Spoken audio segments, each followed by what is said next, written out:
Story 1: The Fake Cop Who Kidnapped a Teenager. In 2012, a teenage girl from Ohio named Katie was driving home after an evening with friends. It was around 1:00 a.m. when she noticed a vehicle behind her with flashing blue lights. Initially, she was relieved this was a police officer, right? After all, it's common for law enforcement to stop people for various reasons, especially when driving late at night. Katie, a 17-year-old high school student, slowed down and pulled over to the side of the road. What happened next would be a terrifying experience she would never forget. A man in a police uniform approached her car and identified himself as a police officer, telling her she had been speeding. He claimed that he needed to run her information, but insisted on doing it outside the car, instructing Katie to follow him to his police vehicle, which was parked a little further down the road. Katie, unsure of what to do, hesitated for a moment. The officer, noticing her hesitation, assured her that everything was fine and she needed to cooperate. Something felt off, but Katie didn't know exactly what. The officer's demeanor was calm, and everything about his uniform seemed legitimate, but there was a sense of urgency in his voice that made her feel uncomfortable. Despite her reservations, she obeyed and got out of her car, walking toward the supposed police vehicle. As soon as she was close enough, the officer grabbed her by the arm and tried to force her into his car. Panic set in. Katie fought back, screaming for help and attempting to break free, but the man was far stronger than she expected. At that moment, a car approached, and the driver slowed down. The officer immediately released his grip on Katie and fled into the woods. Terrified, Katie ran back to her car, started the engine, and drove away. She immediately called the real police, and an investigation was launched.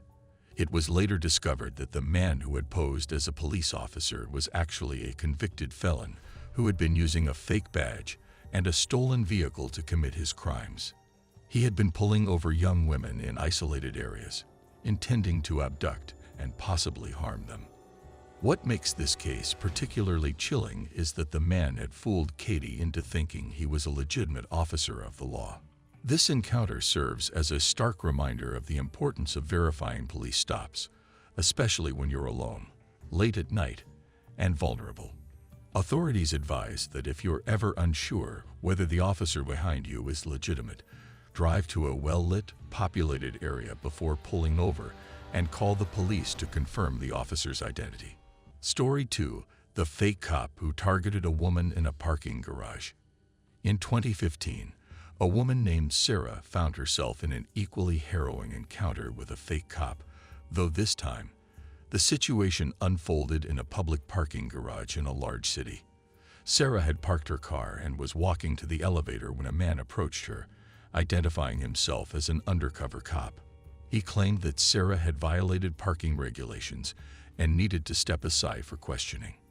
The man was wearing casual clothing and a badge, and he looked official enough. However, Sarah quickly noticed that his badge seemed odd. It was a little too shiny, the stitching on his clothes seemed off, and his voice lacked the authority she expected from a police officer. Still, she didn't want to argue and began to walk with him to the security office, which he claimed was nearby. As they walked through the garage, the man started to ask Sarah increasingly personal questions. He inquired about where she was going, who she was meeting, and other private details that made Sarah uncomfortable. The more he spoke, the more Sarah began to feel like something was wrong. The man seemed too eager to have a private conversation in an isolated area, and his behavior became more suggestive and coercive. It wasn't until they reached a secluded hallway near the security office that the man made his intentions clear. He told Sarah that he needed to search her belongings and that it was part of procedure.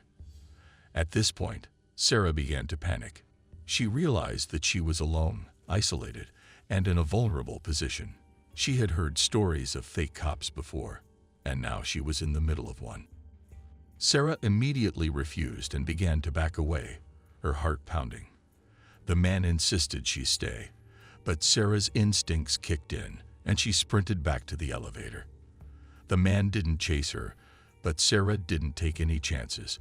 Once she was safely inside the elevator, she pressed the button and watched through the cracked door as the man walked away, disappearing into the shadows. Later, Sarah learned that the man she had encountered was an imposter who had been using the guise of a police officer to target women in the parking garage. He had been reported in several incidents, preying on unsuspecting women, taking advantage of their trust, and exploiting the authority figure to manipulate and control them. In this case, it wasn't just about a close call. It was about the chilling realization that there are people who can easily disguise themselves as authority figures and use that power to exploit the trust of others. It's a stark reminder to always remain alert and trust your instincts, especially when interacting with figures of authority in isolated or unfamiliar places. Story 3: The Fake Cop Who Killed a Family. Perhaps one of the most horrifying and tragic stories of a fake cop involves the murder of a family in 2003. This case, which shocked a quiet suburban town, involved a man who impersonated a police officer and used his fake badge to gain access to the home of an unsuspecting family. The man, later identified as 35-year-old Randall McNabb, had been posing as a police officer for several months before committing the crime. On one fateful evening, McNabb arrived at the home of the Thomas family, claiming he was investigating a noise complaint.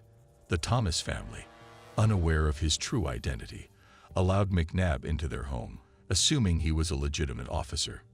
McNabb spoke with the family, asking them questions and performing what appeared to be an official investigation. However, after a few minutes, his behavior turned violent. McNabb revealed his true intentions. He wasn't there to investigate a noise complaint at all. He was there to rob and murder the family.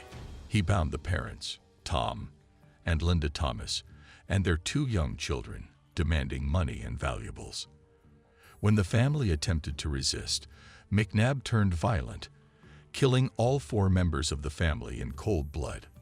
What made this case particularly disturbing was the fact that McNabb had been able to deceive the family with his uniform and badge. His fake persona as a police officer allowed him to enter their home with no suspicion or resistance. After the murders, McNabb fled the scene, but police were quick to link him to the crime based on surveillance footage and witness testimonies. It was revealed that he had been using various fake identities and police uniforms to commit a series of robberies and other violent crimes. McNabb was eventually apprehended, but the trauma left behind for the surviving relatives and the community was indescribable. The Thomas family's tragic end serves as a horrifying example of how a fake police officer can manipulate trust and use authority to gain access to innocent victims. It also underscores the importance of verifying the identity of anyone claiming to be law enforcement, especially in situations that involve entering your home or engaging in potentially dangerous activities.